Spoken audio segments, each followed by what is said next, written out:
money in the hands of the poor people. The second, of course, is about inflation, which again, like last year, you haven't really touched about it, but you have had the letter from RBI. Your chief economic advisor yesterday says we are in uncertain times, but we hope that it will be under the check of 4 to 6%, hopefully the lower band of RBI. What is your answer to both these points?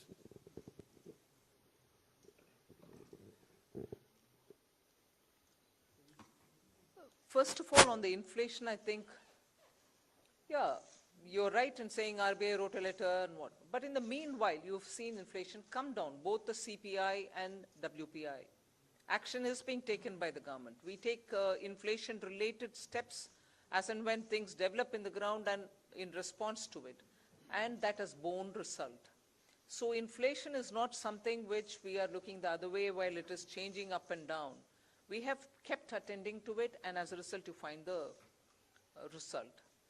On fiscal consolidation, you asked me the question, and I've already explained that we have attended to it with all earnestness, having respected the glide path we gave ourselves earlier.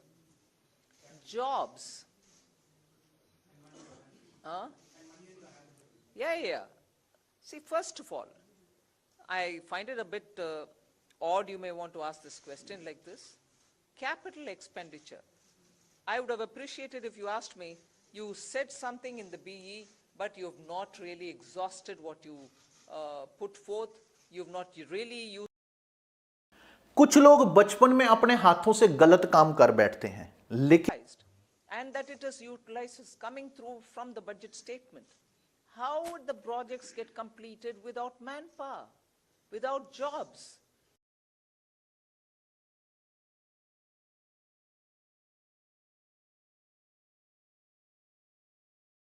That tax regime that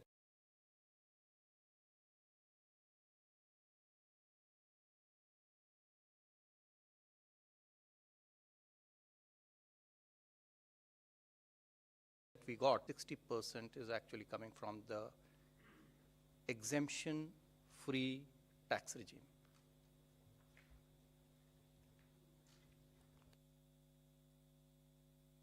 Individuals' data we will not have, but we are very hopeful that this particular scheme for individual taxpayers, the PIT, I think the majority would prefer. I mean, all of you, if you all do your own calculations, I think majority here would be now wanting to shift irrespective of their incomes.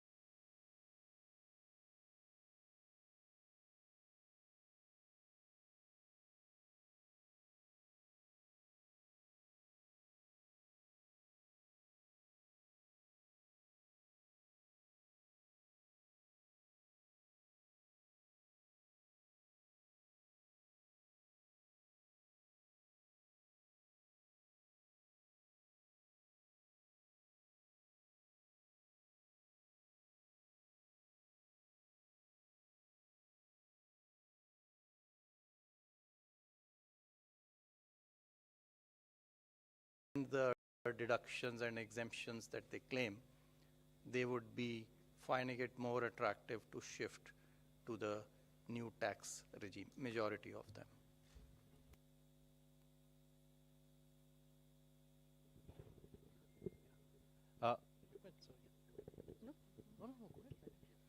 Ma'am, very good afternoon.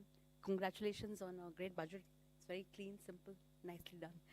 Ma'am, one quick question on Capex and one more on... Last bit, something has to be done for who? Basically, demand coming in from oil cores in terms of... oil marketing companies. Yes, cash compensation. The money which is now being given is not for that. Not for that, ma'am. So, all of that. So, on your first question on capital expenditure. So, yes, the revised estimates are about 97% or 98% of the budget estimate. Yes, there is a slight deviation. It's mainly on the state capital expenditure, which is falling short of the 1 lakh crore. Actually, the central capital expenditure is going to exceed the budget estimates. State capital expenditure is not expected to reach the 1 lakh crore figure because some portions of the state capital investment scheme have reform conditions. So some states have not been able to meet some of the conditions. Therefore, we expect, I think the figures are there, about 76% of the state capital expenditure scheme is likely to be spent. That's the revised estimate. So the shortfall is actually on the state side, not on the central side, point number one. What gives you the confidence for next year? I think if you look at the allocations that have been made, they've made in actually the increments are in 4 clear areas. One, railways. The railways has enough projects to absorb the additional capital expenditure. The second is highways. They have adequate projects running to absorb this capital expenditure. The third is states, 30,000 crores. Now, yes, there will always be a challenge, but I think the states are gearing up now. This 2 years of this experiment has helped them to improve their spending capacity. And we are also seeing an uptick in the second half of this year on the state capital expenditure. So I'm reasonably confident that the states will absorb the 1,30,000 that has been provided. And the other big item on the central side is the petroleum capital expenditure, which is for retrofitting of refineries to meet emission standards and pollution standards, and partly for augmenting our strategic reserves. So I'm quite confident that we'll meet the expenditure targets. Please.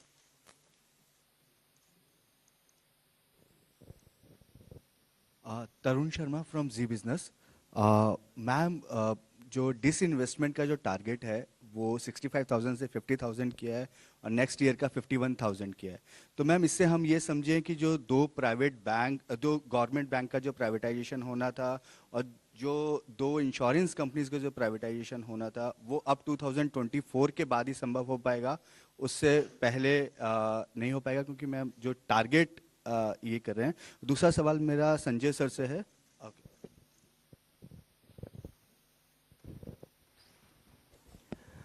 जैसा कि आपको विदित है कि disinvestment तो market conditions और कई चीज़ों से निर्भर करता है, तो उस हिसाब से जो प्रैक्टिकल और प्रूडेंट टारगेट है वो रखा गया है।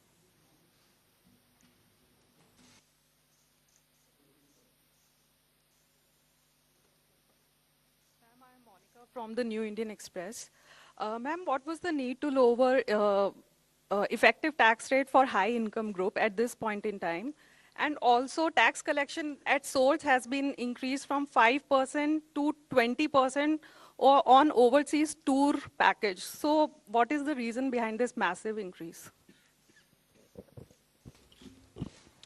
See, the tour packages are generally taken by people whose effective tax rate is certainly more than 30%. So if we are charging them 20% TDS, I don't think it is high.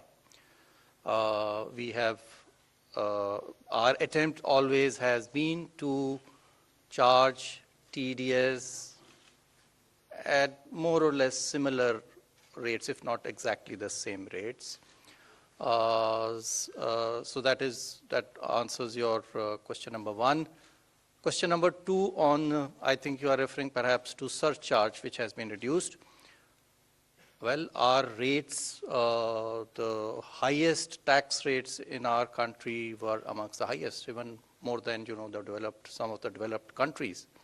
And so, in any case, it was introduced as an interim measure, and so that has now been reduced, so that the effective tax rate, highest effective tax rate becomes 39%.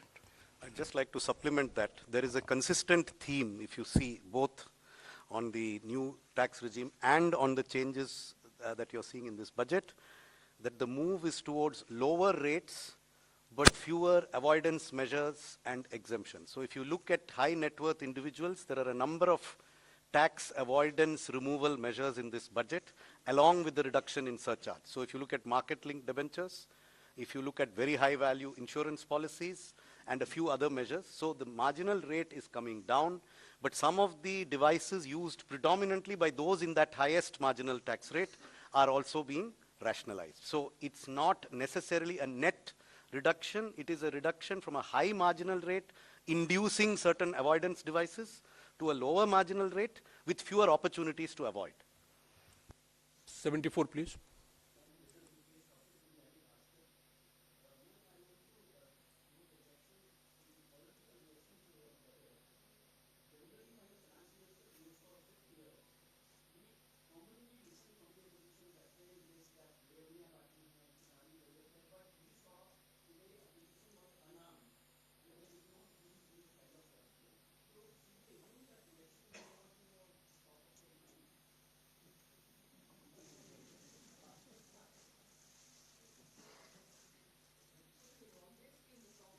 one's mind being part of a political party.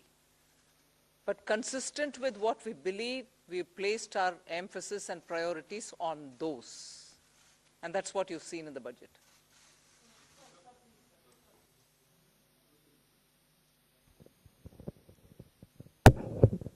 Madam मेरा सवाल है आपसे। मैं संजय शर्मा हूं लोकमत अखबार से। Madam आपके budget में विपक्ष की तरफ से कोई ज्यादा प्रतिक्रिया नहीं है ये, लेकिन इस बजट से महिलाओं को काफी उम्मीदें थी। घर की महिलाओं को जो महंगाई से पीड़ित थी, रसोई गैस के सिलेंडर के दुगने दामों से पीड़ित थी, कहीं ना कहीं आटे से लेकर के रोटी तक सारी चीजें महंगी हो गई है। तो क्या इससे आपको लगता है कि कुछ इसमें महंगाई पे भी फर्क पड़ेगा और घर की जो रोटी है, जो घर की जो रसोई का जो सामान है, उसमें इस बजट से कुछ फर्क पड़ेगा?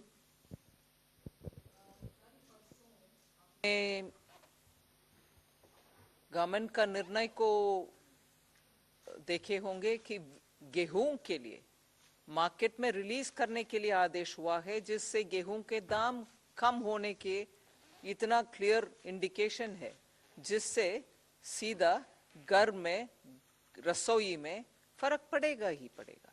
सो उसको आप बोलना नहीं है, ये नहीं है कि मैं उसके ऊपर कुछ बजट में नहीं बोले, मगर बजट से बोलने से पहले एक्शन ही हो गया है ना, कि घर की रसोई के लिए गेहूं आटा के लिए मार्केट में रिलीज करने के लिए निर्णय सरकार ऑलरेडी कर चुकी है।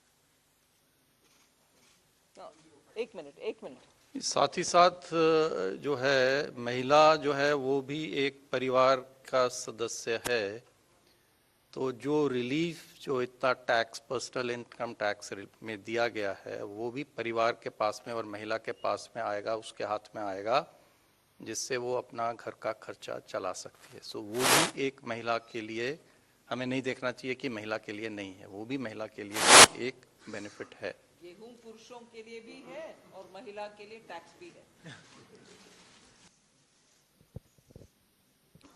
Hi, ma'am. Meghna Mittal from ET Now.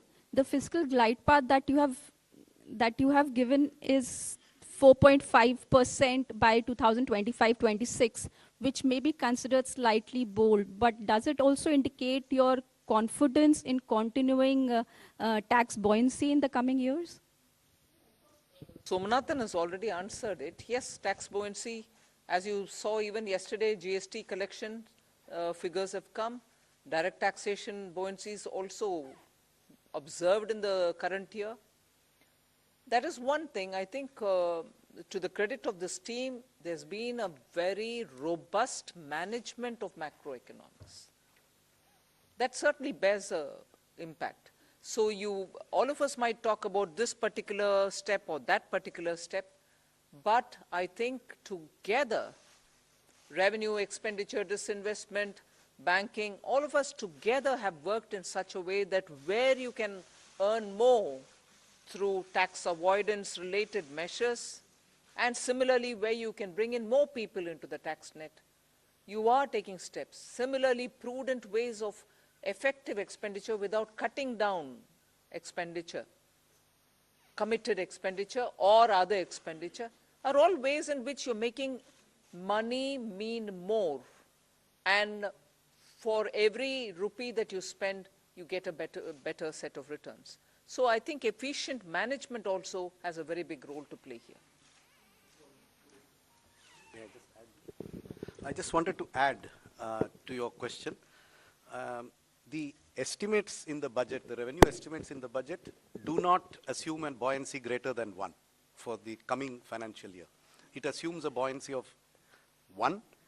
Gross taxes are expected to grow by the same 10.5%, by which we have estimated the GDP to grow, which is slightly lower than the figure implied by the economic survey. And therefore, we are assuming only a buoyancy of 1. But if the experience of this year is repeated next year, then it may in fact be more than 1. But we have taken a conservative assumption.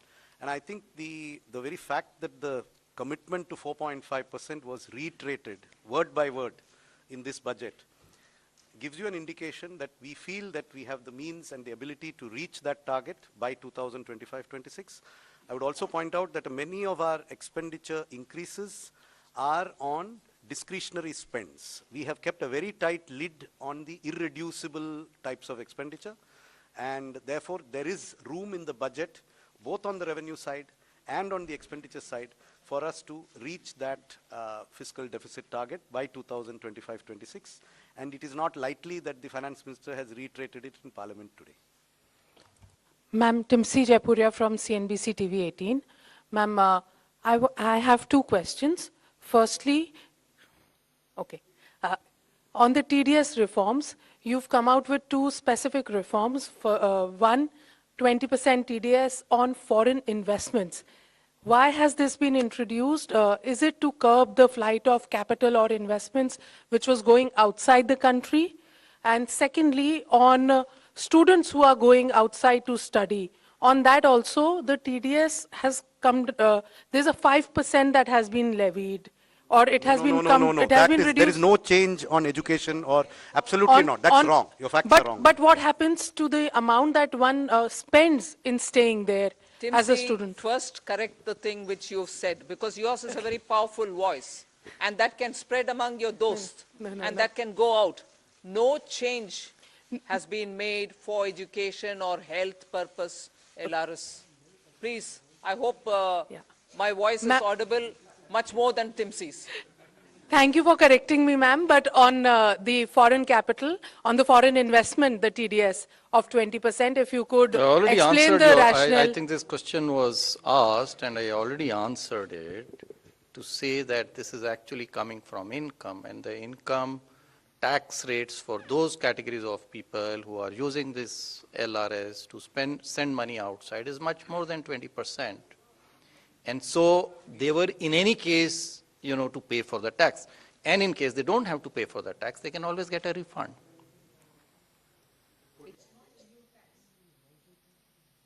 It is our impression, and there is enough information to indicate that there are quite a lot of people who are able to make these remittances, but whose tax returns are disproportionately low compared to what they send as remittances. Now that means if you don't collect the tax at source, you have to take measures later to catch them. That is much more difficult.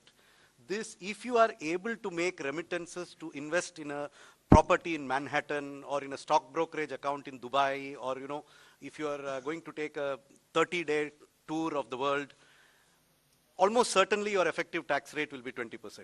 So, yes. We have learned from both the economic survey and the RBI report that there's a lot of public investment and private consumption. Are you still happy with the private investment? Are you still expecting it to grow? Or do you think for the moment it is only public investment that will go on? Hi. Yesterday in the press conference, we answered this question, and we also had a slide up there in the presentation we made yesterday, that private capital investment has been improving every year in the last 3 years.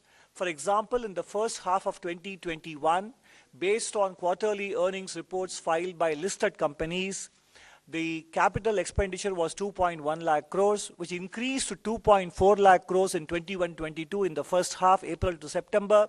And 22-23, it has gone up to 3.3 lakh crores. And then you look at the RBI survey on capacity utilization and investment spending plans of the respondents. There is a very clear sign that many private sector companies are looking to enhance their capital expenditure. So both in terms of intent and in terms of actual spend, private capital investment is showing very clear signs of revival.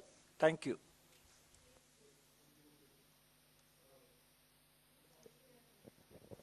Ma'am, this is Ujjwal Narayan from Newsrise. Ma'am, this is your 5th budget, and when you started in the first budget, you talk about India reaching to a 5 trillion economy by 2025. So just I wanted to know what is the situation, because yesterday CA has put forward another goalpost of becoming a 7 trillion economy in next 7 years. So what is happening to that target? That is my simple question. We are moving along to achieve our targets, both mine and his. We'll achieve.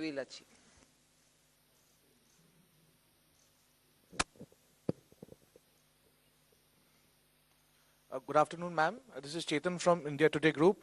Ma'am, while calculating the fiscal match for FY24, how did you assume the disruptive variables like the crude prices and, of course, China unlocking and its impact on commodity prices?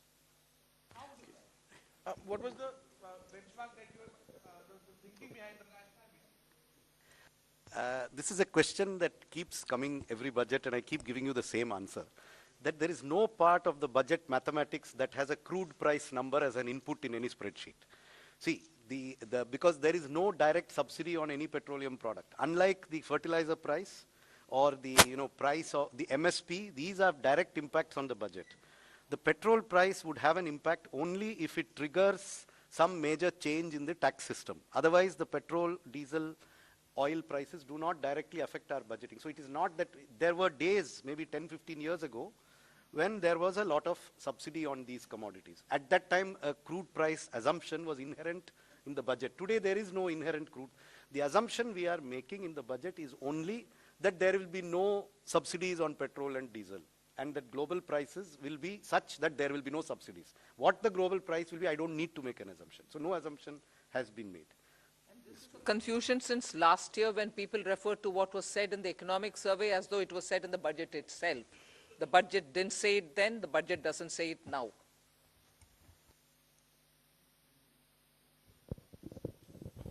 मैं आमिर हूँ news nation से।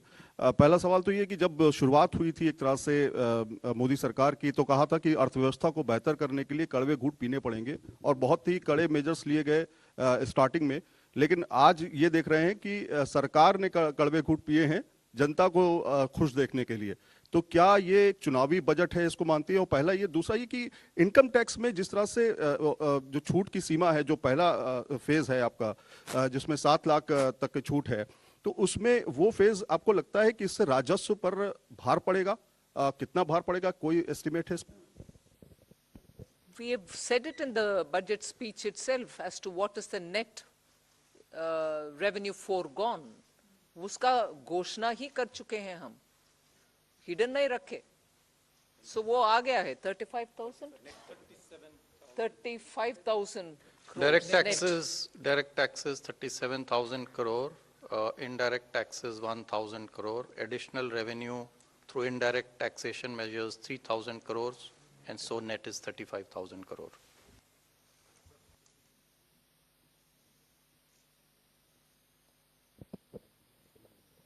This is Anuradha from Economic Times. In your budget speech, ma'am, you spoke about the review of financial sector regulators. So can you elaborate a little bit more on that? Something? Some of these exercises, when the regulations are brought in, they serve a purpose. Thereafter, the economy changes. So all the regulators have been doing it as part of their exercise, but there's a time now to take up a comprehensive review. And you will recall, RBI had formed a committee. They did it in 2020. They came out with a report in 2021. That is an ongoing process, and other regulators also will travel in that direction, that their regulations are what the economy needs today. Whatever tweaking is required, they will take up that steps. There's their own review, not by them.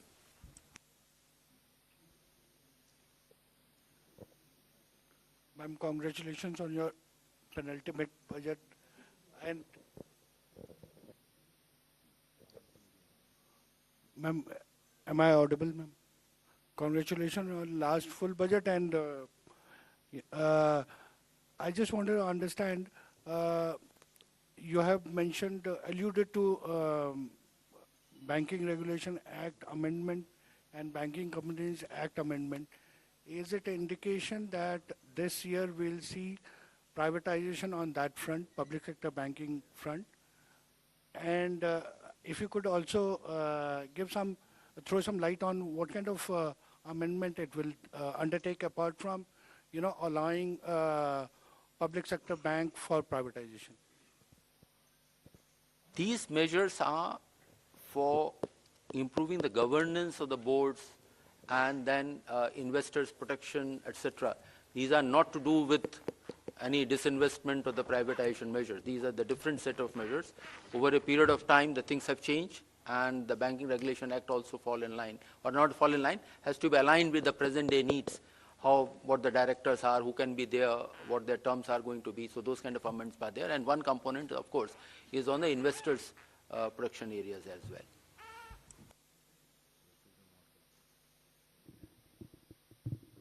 Good afternoon, ma'am. I'm Rima Sharma from Putibimba Life.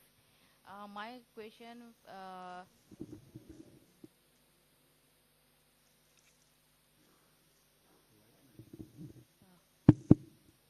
my question is regarding MSME sector in the northeast, especially in Assam. During pandemic, that Assam handloom sector and bamboo sector badly affected. Many artisans forced to close their work. So in your budget, you have saying something, MSME sector, you have given some relief and widen the possibilities. So as Gamusa also getting GI tag this time, so do you have any special relief for the Assam and northeastern artisans, especially in the handloom sector and bamboo sector?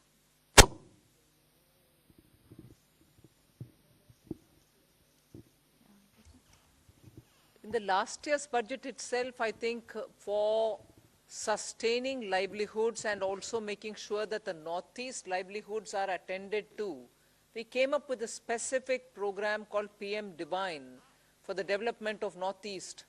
And that was executed through the Northeastern Council. So that program continues, and that will take care of livelihood related, whether it is in the weavers or in any other such community. But after getting the GI tag in the Gamusha, do you have any special package for the encourage to the handloom sector? So that is something which the state government will have to tag along with the existing programs, either through the handicrafts program, the artisan and other things that we're coming up with, for which the rules will come out, either they can use it, or the textile ministries. I'm sure they can always find out from the textile ministry for GI tagged Gamusha, they can ask for a dispensation. So this is possible, but that is for the state government to interact with the respective ministries. Can you a little bit elaborate what kind of I can't elaborate more, ma'am. You should ask the state government to deal with it for the respective ministry. In your budget relief, what kind of relief you have given? Can you little bit elaborate it? In my budget relief. The MSME sector. For MSME or for Gamusha or for GI, what are you asking? I'll send you some information. Ma'am, let's move on with other questions. Good evening, ma'am. Arup from Business Standard. Ma'am, in this year's fiscal policy statement also you're speaking about unprecedented global headwinds and challenges. And again, you have not given forecast for the two succeeding years, in this case FY 24-25 and 25-26, although you have an internal consolidation roadmap. So are we going to see this as a new normal where you're not amending the FRBM Act again, and you're not giving two succeeding years forecast, but you will continue having an internal roadmap? Yeah. Yeah, but you're not amending for the third consecutive year, you're not amending the FRBM Act, and you're not giving two succeeding years targets. Yeah, but we have given a glide path, and we are every budget stating whether we are aligning with the glide path given or not, right? So that pandemic was the new normal for 2 years, hasn't it been?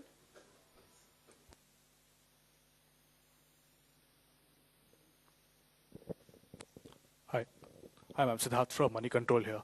The gross borrowing number is 15.4 lakh crores, net is the gross borrowing is 15.4 lakh, net is 11.8 lakh. Especially with real interest rates returning to positive territory in the last few months with the RBI hiking rates, do you see borrowing costs for companies rising, especially and perhaps the government crowding out the private sector, and could that impact private investments?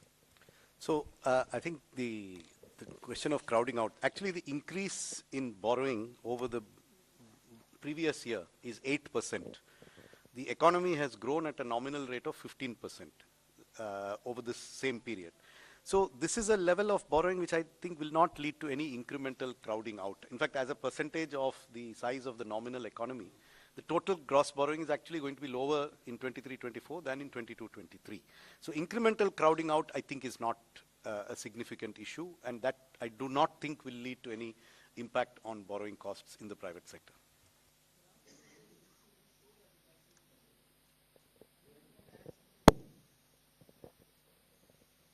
This is reiterating that point that expect the required borrowings for the next year are of the same order what they are in the current year. Of course, the size of the economy has gone up. So it is not that the more money is being taken out of the savings which are available into the economy. So we don't see that impacting because it is of the same order. And even if you go 2 years back and just increase by nominal rates, the borrowings are, net borrowings are of the same order. In fact, they are less than 2% more than the actuals. The figures stated were, I think, for the BE, but actually it will be only, estimates are that it will be less than 2%. Economy is nominally expected to grow at more than 10.5%. So, I mean, that should answer your question. Ma'am, Aishwarya Paliwal from India Today. Ma'am, opposition parties have been calling this Nil Batta Sannata not good enough budget. Your comments? Follow your Hindi. Would you say that again? Ma'am, they said not good enough. Most of the opposition parties for the budget. Ma'am, your comment on that? For what reasons, if I may know? Not good enough for? What reasons, ma'am? If you would like to repeat their words. They have said, ma'am, most of the political I'm parties. saying if you could please repeat their words and say not good enough, for what reasons per se? They said nothing for the, they said nothing much for the middle class. What? Most of the, yeah, this is what those parties. Ma'am, do you believe India will remain a bright spot, ma'am? Please do. Next question, please.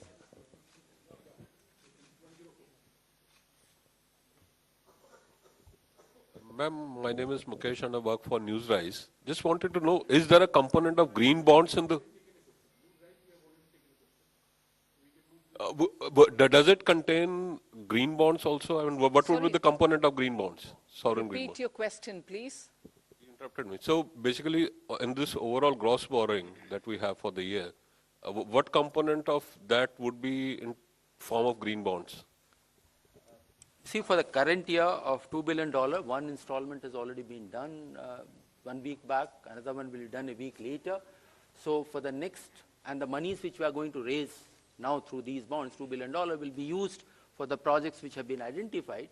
And if those projects require in the pipeline that they require more money, then we will raise money through the green bonds, but that will be part of the overall borrowings which have been suggested. Pardon? There is no target for green bonds for next year. It is something which will evolve as the year goes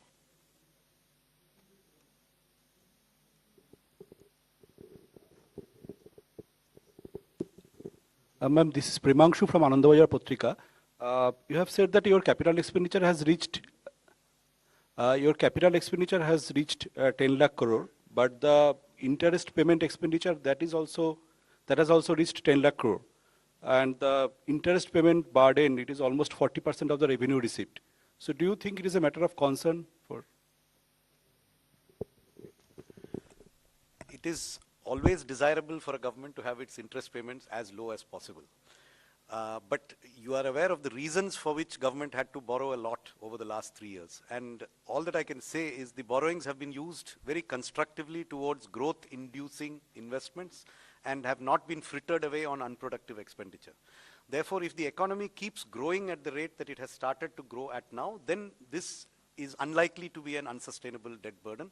We are quite confident that the interest burden will gradually come down as the GDP keeps growing. And to sustain that growth, the quality of expenditure, the quality of government expenditure is increasing.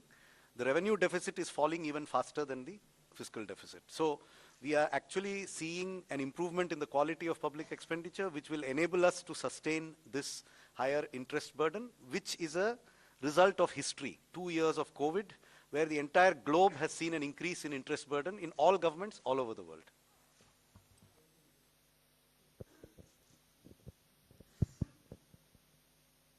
Good afternoon, ma'am. This is Karishma here from Business Today Television. Congratulations to you and everybody for yet another successful budget. Ma'am, you did talk about simplification of the tax regime. So my question is on the capital gains tax regime that was also expected. It was not a part of the budget announcement, but it's expected that a simplification could be done in the coming months. Is that something on the cards? And also, ma'am, secondly, no big bang announcements on cryptocurrency in this budget. What is the kind of update with the consultation paper that had to be submitted also to the FSDC? For your question, first question, I have no answer because it's your expectation. You kept about it for the last few months, and then you want me to answer on that? Oh, have they been? They've not told me about it. No.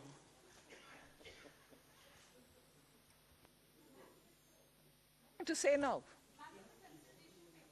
That's all right, but even then, there's nothing to say now.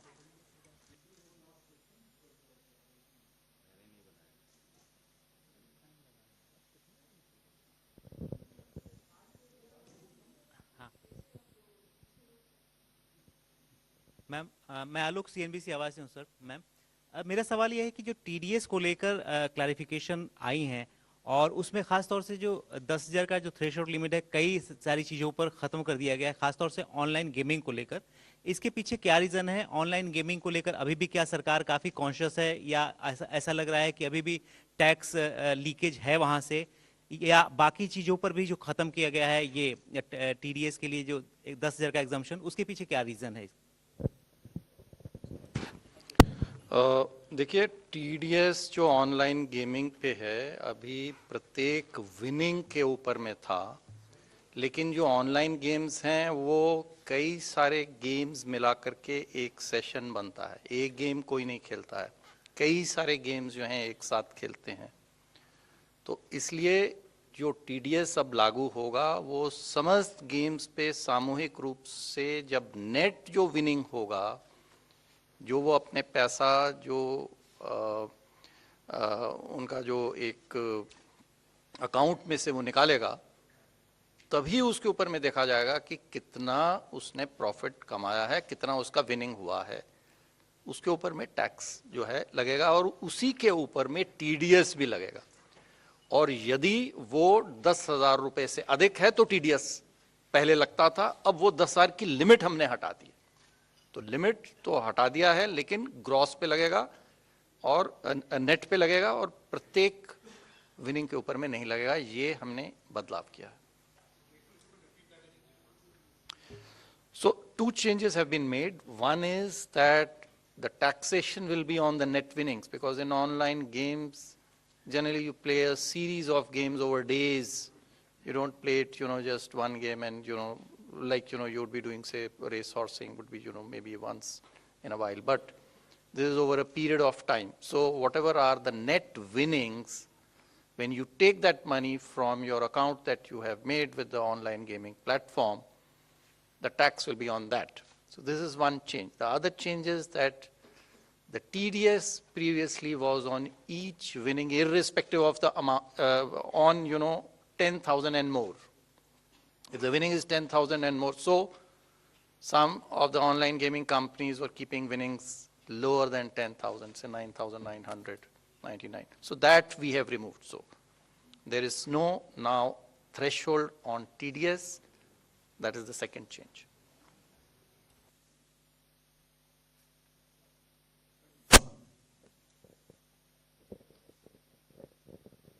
Hi, ma'am. This is Priyashmita from Informist Media. Ma'am, I wanted to know that there has been an upward revision in the small savings estimates for FY23. However, data suggests that there is a shortfall. So how do you plan to achieve it? Yeah, it's a good question, and I mean, it shows good awareness of our numbers. I'm happy to see people read our deep statements with so much attention. It is a good question. What I can say is the market borrowing number is completely firm. That will not change. The remaining numbers have a little bit of fluidity, whether it is small savings, state government provident fund is a very fluid number. See, because if state governments change that number, it affects the overall balance of our funding plans. The market borrowing number is firm.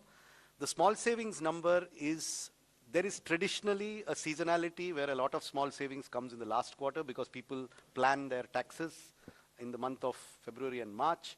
So there is usually an upsurge. Will it reach this number or not? You see, these numbers are subject to a number of assumptions. But we are confident that in aggregate, the other sources except market borrowing, the aggregate of them will be close to what we have estimated. And therefore, I don't think this will have any impact on markets. Now, in terms of small savings, again, the date from which these new schemes come into operation is yet to be decided. So there are a number of factors on which the small savings number could fluctuate. But I repeat, it will not affect the market borrowing numbers. No, she's talking about FY 22-23 is my impression. Current financial year. Yes, I'm also talking about that. Again, the next year, 14 months before the end of the year, I cannot be firm on next year's numbers, but they are as firm as we can make them 14 months ahead of time.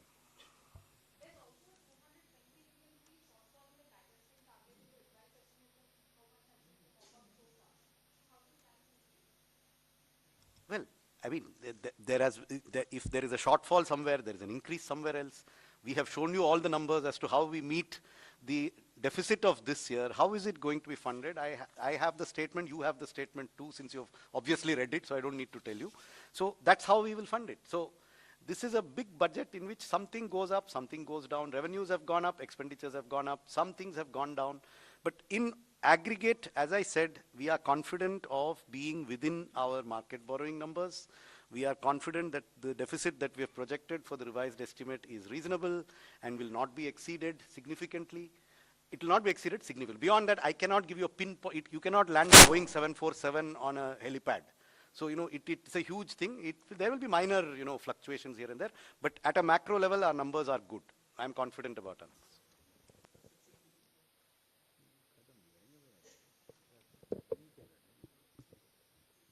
Ma'am नमस्कार, मेरा नाम महावीर सिंह है, freelancing करता हूँ। दो छोटे से स्पष्टीकरण चाहिए थे। एक तो 7 लाख रुपए तक की आय जो आपने कर मुक्त की है, वो दोनों उसमें है, पुराना और नया, या सिर्फ नए में है? ओके। और एक आपने घोषणा की कि जो गाड़ियों के स्क्रैप के लिए सरकार कोई सपोर्ट कर रही है, उसके पीछे क्या मंशा है सरकार की? क्यों इस तरह के उसको बढ़ावा दे रही?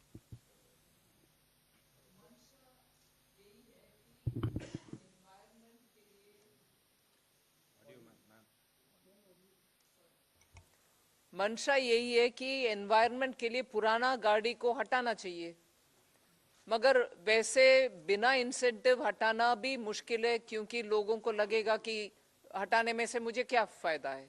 सो इंसेंटिवाइज करना उसके लिए।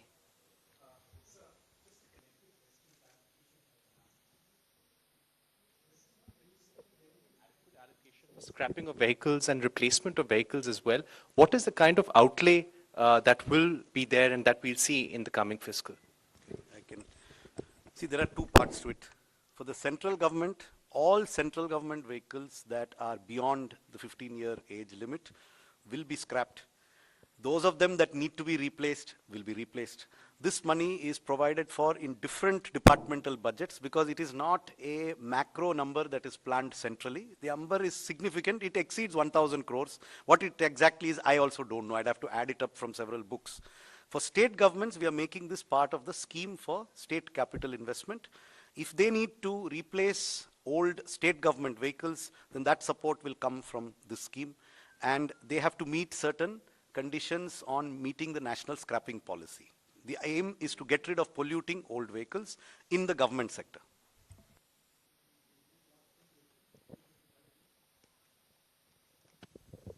नमस्कार ma'am, Pramod Sharma.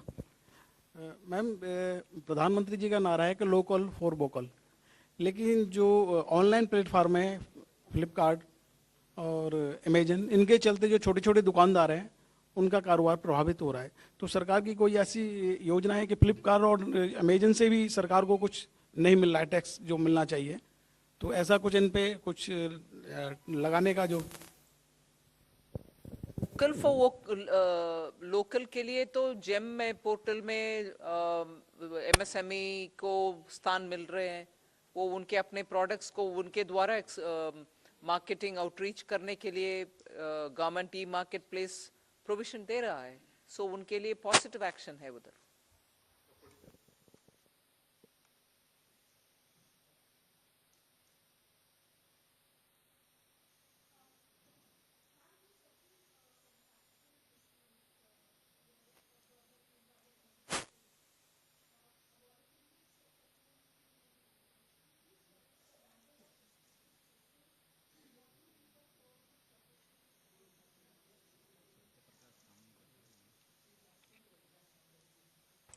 Precise numbers I don't have at this point of time, but the scheme is that if there's an arbitration award which has already happened, either of the party, either a government department or a government undertaking has challenged it, or the contractor has challenged it, and that arbitration award is being contested in any court, then depending upon the level of the dispute, a settlement can be reached between the two parties so as to reduce the amount of litigation which will be there.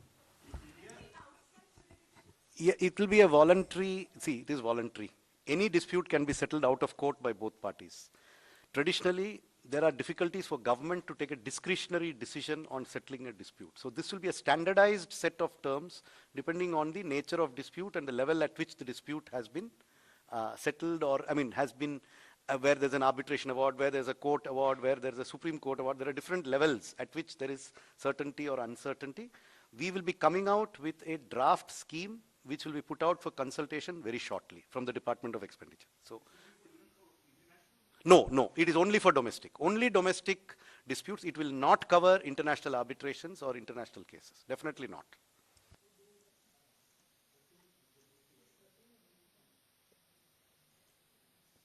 Thank you.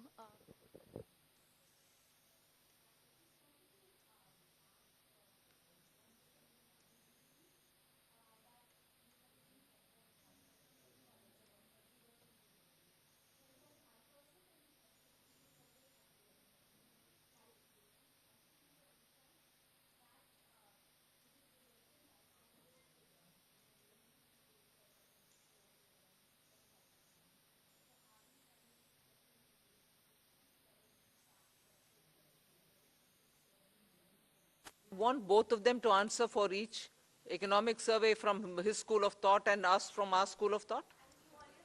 We are not going to be talking about comparing the two and giving justification for one. They come from their school of thought and we do it ours, right? I understood the question, but you're trying to link the two which are not so related. That is economic survey, yeah?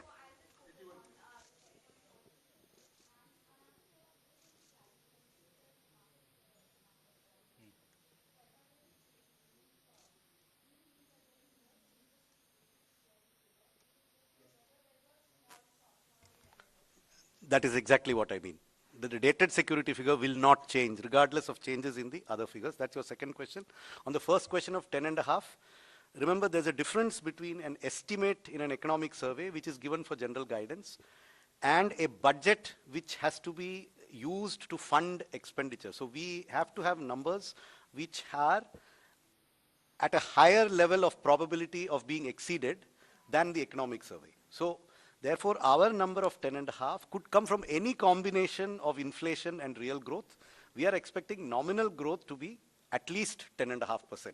That's the basis on which the budget is presented. Now that can come from multiple combinations. I cannot tell you that it will be 6 and 4.5, or will it be 6.5 and 4, or will it be 7 and 3.5, or will it be 5.5? I mean, these are all, we are reasonably confident that we will exceed 10.5% nominal growth for the purposes of estimating our revenues, which is why we use that estimate.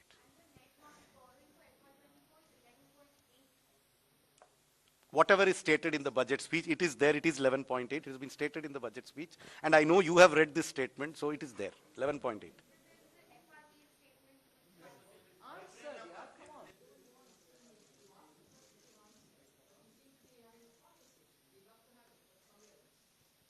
Good afternoon, ma'am. I am Nikun Johari from Reuters.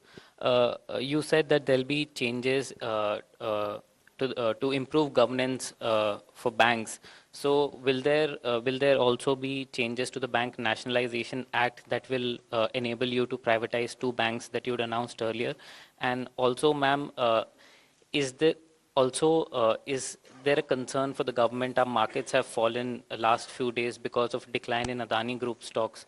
So is that a concern for the government, because retail investors have also been impacted significantly because of this? I had answered that question earlier, that the proposed amendments have nothing to do with disinvestment or privatization of the bank. That is a separate chapter. As far as the second question is concerned, we in the government don't comment upon the issues relating with a particular company.